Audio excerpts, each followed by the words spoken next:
ஆன்மீகம் ஆனந்தம் சேனலுக்கு உங்களை அன்போடு வரவேற்கிறேன். ஆதிசங்கரர் அருளிய சௌந்தரிய லகரியில் 67வது ஸ்லோகத்தையும் அதற்குரிய மகிமையையும் இந்த பதிவில் நாம் பார்க்கலாம். அம்பாளின் பரிபூர்ண அனுகிரகத்தை பெறுவதற்கும் அரசாங்க அனுகூலம் கிடைப்பதற்கும் இந்த ஸ்லோகத்தை துதித்து வழிபட வேண்டும். ஸ்ரீ குருப்யோ நமஹ. கராக்ரேன ஸ்பிருஷ்டம் துஹினகிரிநாவத்சலதயா गिरीशेन उदस्तं मुहुरधरपानाकुलतया करग्राह्यं शम्भोः मुखमुकुरवृन्तं गिरिसुते कतङ्कारं ब्रूमः तव चुबुकम् औपं यरहितम्. இந்த ஸ்லோகத்திற்குரிய தமிழ் விளக்கத்தை பார்க்கலாம். அன்பு என்னும் விரிந்த பண்பு பெற்றோர் மக்களுக்கிடையே பாசம் எனவும், கணவன் மனைவியிடையே காதல் எனவும், குரு சிஷ்யனிடம் அனுக்கிரகம் எனவும், சிறியோருக்கு பெரியோரிடமும் மற்றெல்லோருக்கும் இறைவனிடமும் தோன்றுவது பக்தி எனவும் மாறுபட்ட பெயர்களால் அறியப்படுகின்றது. அவ்வாறே பனிமலை மன்னன் மகளான பார்வதியின் முகவாயை இமவான் பாசத்துடன் நுனிக்கரத்தால் நிமிர்த்தி அவளை பார்ப்பது வழக்கம்.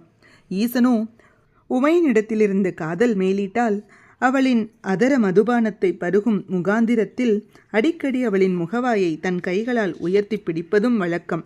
இவ்விருவரால் மட்டுமே தொடத்தகுந்ததாயும் நிர்மலமான கண்ணாடி போன்ற உவமையற்ற அழகிய முகத்திற்கு கண்ணாடியின் பிடி போன்று அம்பிகையின் முகவாய் அமைந்திருப்பதாக கூறுவதை தவிர வேறு எவ்வகையிலும் அந்த அழகை வர்ணிக்க இயலாது. இவ்வாறு தேவியின் முகத்தை தியானிப்பவர்க்கு கலைகள் யாவும் கண்ணாடியில் பிரதிபலிப்பது போன்று தாமாகவே கைப்படும் என்று இந்த ஸ்லோகத்தின் மூலம் அறியப்படுகிறது.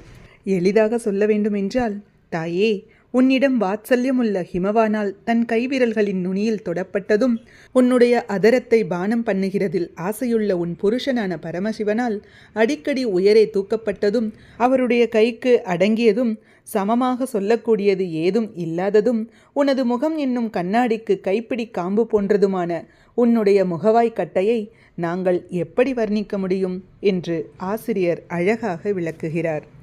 அம்பாளின் பரிபூர்ண அனுக்கிரகம் கிடைப்பதற்கும், ராஜவசியம் சகல காரிய ஜெயம் உண்டாவதற்கும், மேலும் அரசாங்க அனுகூலம் கிடைக்கப் பெறுவதற்கும் இந்த ஸ்லோகத்தை துதித்து அம்பாளுக்கு நைவேத்தியமாக பால் பாயாசம், வெற்றிலை, பாக்கு ஆகியவற்றை படைத்து வழிபட வேண்டும். ஓம் ஸ்ரீ மாத்ரே நமஹ.